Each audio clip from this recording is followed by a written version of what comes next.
students, to welcome to your favorite channel Chemistry with Swati, and today we start hydrocarbons. Hydrocarbon का एक topic आज का हमारा है एल्कीन।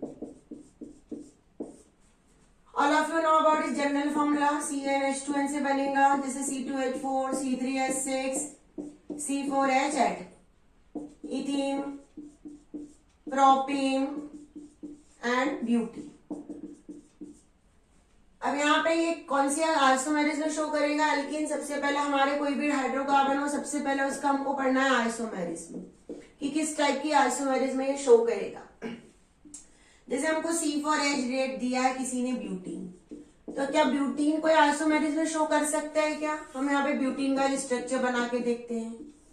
जैसे ब्यूटीन है हमारे पास, एक डबल बॉन्ड होना चाहिए, कहीं भी हमने लगा दिए डबल बॉन्ड सब। If you want to write down the IUPAC name of that compound, so we will write down, यहाँ पे सभी जगह अंडरस्टूड है कि H है, इसको हम लिखेंगे ब्यूट1इन। अब इस अरेंजमेंट को थोड़ा सा चेंज कर सकते हैं, डबल बॉन्ड को यहाँ पे लेके आ गए हम, सभी जगह अगेन हाइड्रोजन है, यहाँ पे बॉन्ड का मतलब ही हाइड्रोजन अटैच है, तो यहाँ पे अगर इसको देखेंगे तो ये मिलेगा ब्यूट2इन। अगर IUPAC नेम सिमिलर है तो वो आइसोमर नहीं है, अगर IUPAC नेम डिफरेंट है तो दीज आर ऑल्सो आइसोमर। किसी ने कहा मैम एक काम कीजिए, आप सपोज आपके माइंड में है कि मैम अब हम एक काम करते हैं, यहाँ पे इसको शिफ्ट कर दें, तो बेटा यहाँ पे शिफ्ट करने से हम नंबरिंग यहाँ से स्टार्ट कर देंगे, तो वापस इसका नाम ब्यूट1इन ही मिल जाएगा जो, तो ये दोनों आइसोमर नहीं बन सकते।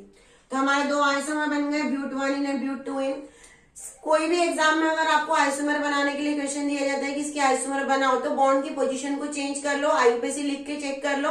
अगर दो IUPAC नेम एक जैसे अलग अलग आ रहे हैं तो मतलब आपका आइसोमर है, और अगर IUPAC नेम एक जैसे आ रहे हैं तो मतलब आइसोमर नहीं है। ये इसकी ट्रिक है आइसोमर को बनाने की। जनरली ये कौन सी आइसोमर होती है? ये आइसोमर होती है पोजीशन। क्यों? क्योंकि हमने यहाँ पे डबल बॉन्ड की पोजीशन को चेंज कर दिया है। पहले फर्स्ट कार्बन के साथ लगाया था यहाँ पे, और यहाँ पे हमने सेकंड कार्बन के साथ लगाया, तो ये जो आइसोमेरिज्म पढ़ाई है मैंने, these are the position isomerism. यहाँ पे हमने डबल बॉन्ड की पोजीशन को चेंज कर दिया है। अब इसमें एक स्पेसिफिक टाइप की आइसोमेरिज्म होती है जो कि बहुत ज्यादा इंपॉर्टेंट है। वो आइसोमेरिज्म जनरली कहलाती है ज्योमेट्रिकल आइसोमेरिज्म। ध्यान दो यहाँ पे, जियोमेट्रिकल आइसोमेरिज्म क्या होती है? ये जियोमेट्रिकल आइसोमेरिज्म, जैसे हमारे पास दो कार्बन है, दोनों कार्बन यहाँ पे डबल बॉन्ड से अटैच है। एक कार्बन को फिक्स करके हमने दूसरे कार्बन को घुमाया, लेकिन यहाँ पे घुमाने में ये जो डबल बॉन्ड है, डबल बॉन्ड आपको पता है कि कैसा बनता है, साइड वाइज ओवरलैपिंग से बनता है। तो ये जो डबल बॉन्ड है और ये कार्बन ऐसा है, तो ये डबल बॉन्ड इसके परपेंडिकुलर आ गया यहाँ पे, तो इसकी वजह से जो रोटेशन है वो कंप्लीट नहीं हो पाएगा। यहाँ पे आ जाएगा रोटेशन रेस्ट्रिकेटेड। क्या होगा? Restricted rotation. Due to restricted rotation around the double bond the isomerism is developed, and that type of isomerism is known as geometrical isomerism. Double bond perpendicular बनेगा, कार्बन कार्बन जो bond से attach है। यहाँ पे कौन सा bond होगा? ये वाला होगा सिग्मा बॉन्ड, और ये है पाई बॉन्ड। तो सिग्मा बॉन्ड के अराउंड तो कार्बन घूम जाएंगे, लेकिन पाई बॉन्ड के अराउंड नहीं घूम पाएंगे, क्योंकि रेस्ट्रिकेटेड रोटेशन हो जाएगा, पाई बॉन्ड उसके बीच में आ जाएगा। तो इसकी वजह से जो आइसोमेरिज्म डेवलप होगी उसको हम कहेंगे जियोमेट्रिकल आइसोमेरिज्म, और जो आइसोमर बनेंगे वो कहलाएंगे geometrical isomer, due to restricted rotation around the double bond is known as geometrical isomerism। अब ये आइसोमेरिज्म में हमारे पास कोई आपको, जैसे कि मैं जो दे रही हूं ध्यान से देखना, किसी ने आपको कहा C2H2Cl2, जैसे नाम ही लिख देती हूं मैं, डाइक्लोरोब्यूटीन में बनाओ, तो डाइक्लोरोब्यूटीन हमारा क्या होगा? देखो यहाँ पे ये डबल बॉन्ड लगा दिया हमने, यहाँ पे Cl है, यहाँ पे Cl है, ये सभी जगह हाइड्रोजन है, ये हमारा स्ट्रक्चर है। अब हम इसको थोड़ा सा लिखने का तरीका चेंज कर देंगे। ये डाइक्लोरोब्यूटीन को लिखने का तरीका मैं चेंज कर रही हूँ, सिर्फ तरीके से आपको समझ में आ जाएगा कैसे आइसोमर बन रही है। इसको हमने घुमा दिया 90 डिग्री से।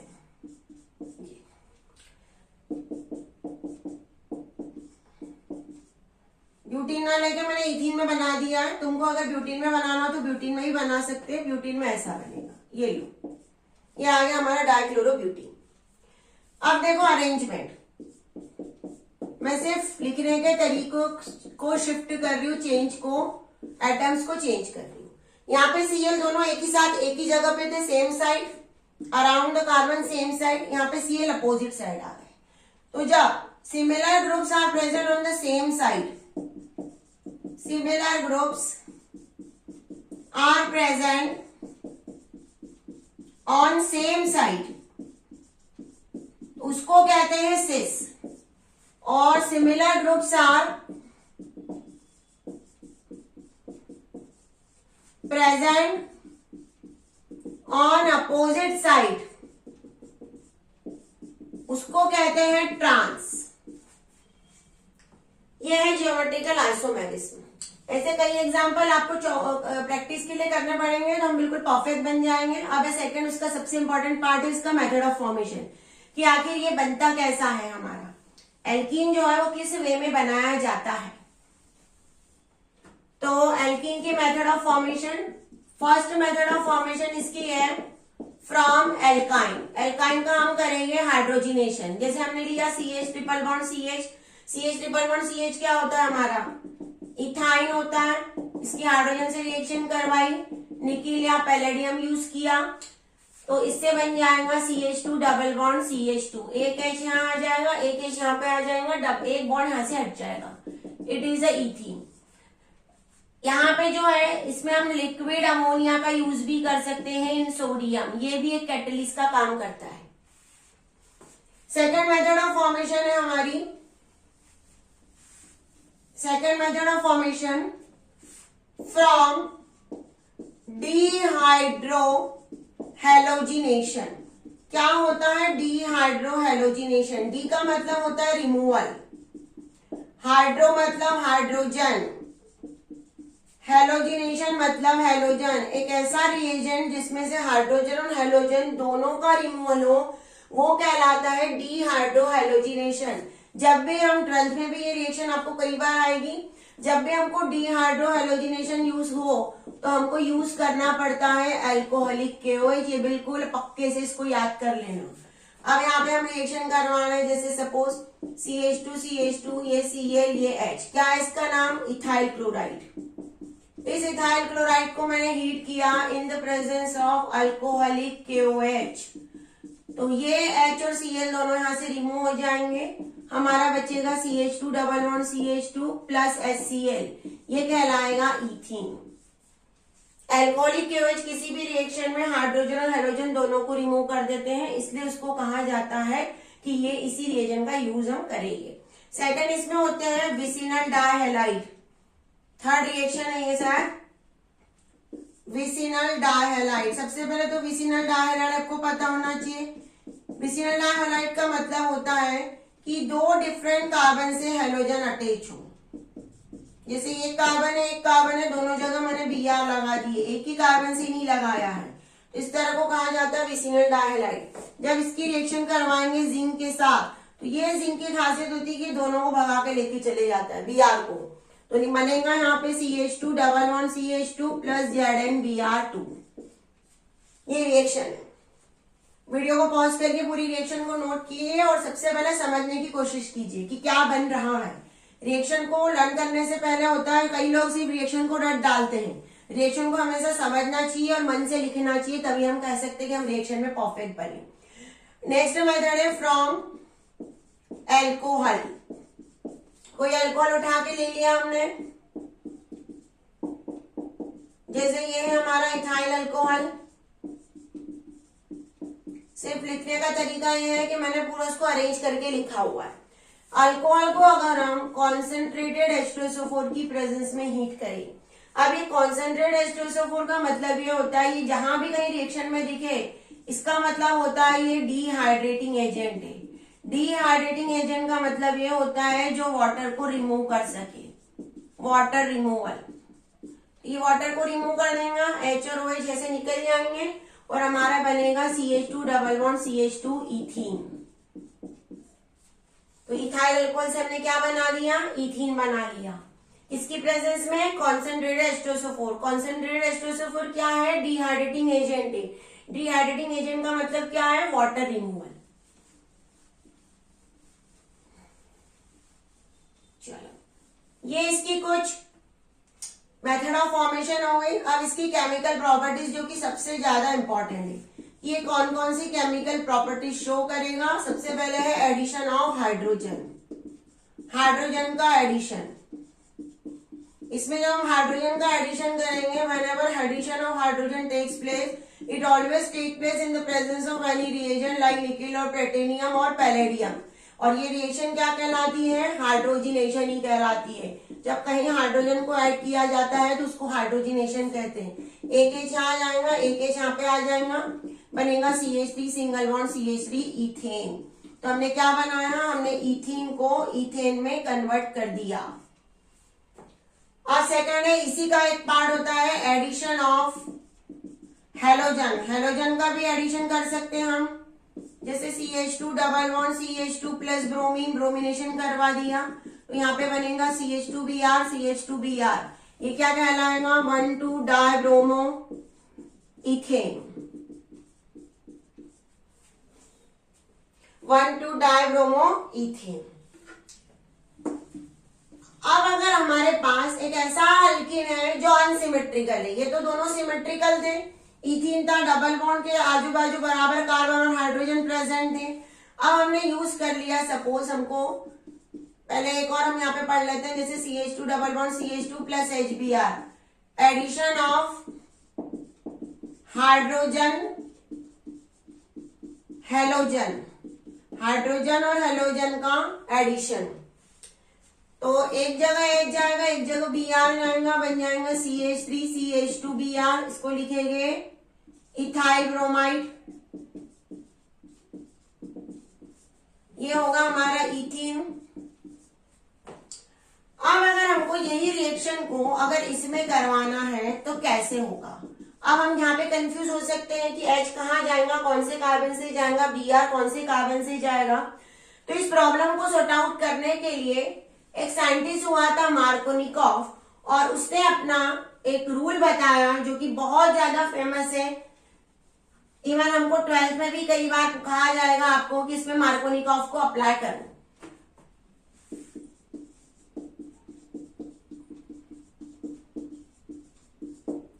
तो पहले मैं स्टेटमेंट लिखने से पहले आपको सिर्फ एग्जाम्पल से एक्सप्लेन कर रही हूँ कि देखो क्या होता है। HBr कैसे टूटेगा, H प्लस और Br नेगेटिव में टूटेगा। यस, इसमें नेगेटिव पार्ट कौन सा है, ये है इसका नेगेटिव पार्ट। तो मार्कोनिकॉफ ये कहता है कि जो जुड़ने वाला पार्ट होता है उसको केमिस्ट्री की अच्छी टर्म्स में एडेनम कहते हैं, जो अटैच होने वाला पार्ट है। तो नेगेटिव पार्ट ऑफ एडेनम अटैच उस कार्बन पे जाएगा जिसकी हाइड्रोजन कम है। यहाँ पे हाइड्रोजन कम है, यहाँ पे तो हाइड्रोजन ज्यादा है। इसको तो कोई भाग ही नहीं लेना क्योंकि तो बिल्कुल सेटिस्फाइड होके बैठा है, इसका पेट पूरा भरा हुआ है, इन दोनों का ही पेट खाली है, यही करेगी रिएक्शन में पार्टिसिपेट। तो negative part of the addendum attach with the carbon which contain the least number of hydrogen. मैं स्टेटमेंट लिखती हूँ, पहले आप ही समझ लो। तो रिएक्शन में क्या बनेगा, CH3 सिंगल बॉन्ड, ये CH2, यहाँ पे आ जाएगा Br और यहाँ पे आ जाएगा H। तो इसको और अच्छे से क्या लिख सकते हैं, CH3CH CH3Br। इसको लिखेंगे 2 ब्रोमो प्रोपेन। तो मतलब ये कि जब HBr का एडिशन होगा प्रोपीन में तो उस टाइम पे हमको 2 ब्रोमो प्रोपेन मिलेगा। ये कहलाता है मार्कोनिकॉफ रूल। वीडियो को पॉज करके नोट कर लीजिए, मैं स्टेटमेंट लिख के दे रही हूँ आपको कि रूल क्या है।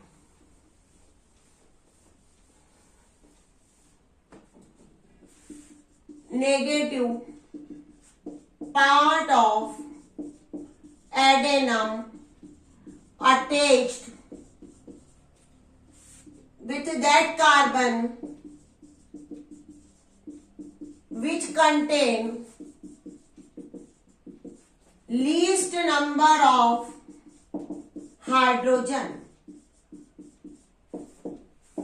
CH3 CH double bond CH2 plus HBr, ये Br है नेगेटिव है तो ये अटैच होगा बीच वाले कार्बन से और ये आ जाएगा CH3।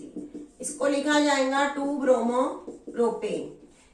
अब इस रिएक्शन की एक मैकेनिज्म होती है, वो मैकेनिज्म आपको हमारा जो डिटेल वाला बनेगा वीडियो उसमें मिलेगी। और याद रखना कि जब हम मैकेनिज्म पढ़ेंगे तो हमको एक मेजर और एक माइनर दो प्रोडक्ट मिलेगी। मेजर प्रोडक्ट ये मिलेगा, it is a major product, और एक माइनर प्रोडक्ट ऐसा मिलेगा कि Br हमारा ज्यादा कार्बन वाले से अटैच हो जाए। कंफ्यूज होने की जरूरत नहीं है, वहां पे हमको ये मिलेगा। इसको हम लिखेंगे 1 ब्रोमो प्रोपेन। ये कहलाएगा माइनर प्रोडक्ट जो कम क्वांटिटी में बना है, और ये कहलाएगा मेजर प्रोडक्ट। अब इसी रूल को एक दूसरे साइंटिस्ट ने, जिसको कहा जाता है पेरोक्साइड इफेक्ट, इसके कई नाम है, इसके 3 नाम है। ये रूल भी बहुत इंपॉर्टेंट है एग्जाम के पॉइंट ऑफ व्यू से, कई बार हमको एग्जाम में पूछा जाता है तो समझ लो उसको। पेरोक्साइड इफेक्ट, इसका दूसरा नाम है खैराश इफेक्ट। खराश साइंटिस्ट का नाम था, उसी के ऑनर में पढ़ा खराश इफेक्ट। इसका ही तीसरा नाम है एंटी मार्कोनिकॉफ, जो मार्कोनिकॉफ के अगेंस्ट में है, उल्टा काम कर रहा है। एंटी मार्कोनिकॉफ रूल क्या है? जस्ट उसका उल्टा, जहां हमको Br अटैच करवाना है वहां पे हम अटैच करवा देंगे H। तो Br अब कहां जाएगा? इस कार्बन पे CH3 CH2 CH2Br। ये क्या कहलाएगा? 1 ब्रोमो प्रोपेन।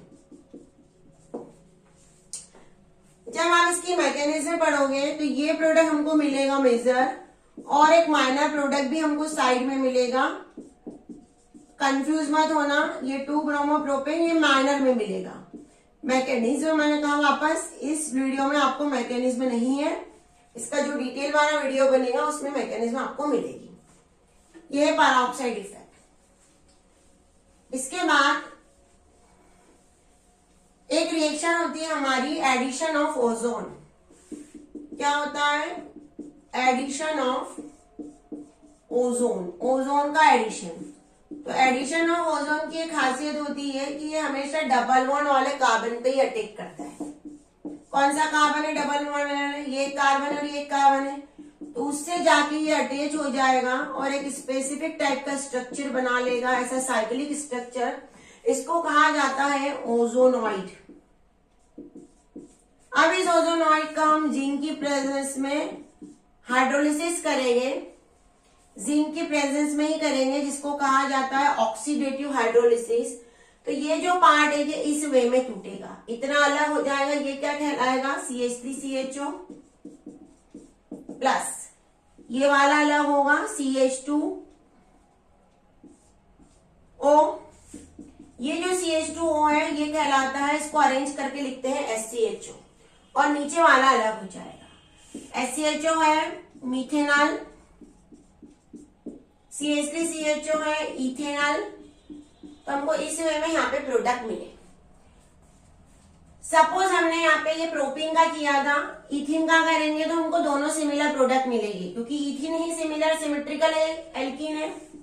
जैसे CH2 double bond CH2 plus O3, एक दोनों कार्बन पे पहुंच जाएगा, डबल बॉन्ड हटाना है ये। अब इसका करेंगे जिंक हाइड्रोलिसिस, ये क्या कहलाएगा? CH2O। ये भी क्या कहलाएगा? CH2O। कितने मॉलिक्यूल हमको CH2O के मिले? 2 मॉलिक्यूल। हम इसको क्या लिख सकते हैं? HCHO। HCHO का नाम कैसे अरेंज किया हमने? फॉर्मेल्डिहाइड है इसका कॉमन नेम, या इसका IUPAC नेम है मीथेनॉल। इसके बाद एक इसकी रिएक्शन होती है ऑक्सीडेशन। हमने इथीन का ऑक्सीडेशन करवाया, तो जो इथीन का ऑक्सीडेशन होता है वो कोई ऑक्सीडाइजिंग एजेंट की प्रेजेंस में होगा। तो एक हम यूज करते हैं अल्कलाइन KMnO4। इस अल्कलाइन KMnO4 को कहा जाता है बेयर्स रिएजेंट। ये जो बेयर्स रिएजेंट होता है ये अनसेचुरेशन के टेस्ट के लिए यूज किया जाता है। कोई कंपाउंड अगर अनसेचुरेटेड है तो हमें कैसे पता चलेगा? हमने टेस्ट ट्यूब में कोई कंपाउंड लिया, हमको नहीं पता है कि कंपाउंड सेचुरेटेड है या अनसेचुरेटेड है, हम उसके अंदर बेयर्स रिएजेंट डाल देंगे। बेयर्स रिएजेंट का जो कलर होता है वो होता है पर्पल कलर का। अगर वो डिकलराइज हो गया तो मतलब हमारा जो कंपाउंड है वो है अनसेचुरेटेड। जैसे हमने लिया CH2 double bond CH2 plus यहाँ पे हम लिख देंगे O प्लस H2O। ये जो O है यही हमको देता है अल्कलाइन KMnO4। ऐसी ब्रैकेट में जब किसी ऑक्सीजन को लिखा जाता है तो उसे कहा जाता है नेसेंट ऑक्सीजन। नेसेंट ऑक्सीजन का मतलब ये होता है कि उसी टाइम में रिएक्शन में ऑक्सीजन बनके रेडी हुई है। सॉल्यूशन है तो वाटर होगा। अब रिएक्शन कैसे होगी देखो यहाँ पे, CH2 सिंगल बॉन्ड CH2, लिखने का तरीका मैंने चेंज कर दिया है OH OH।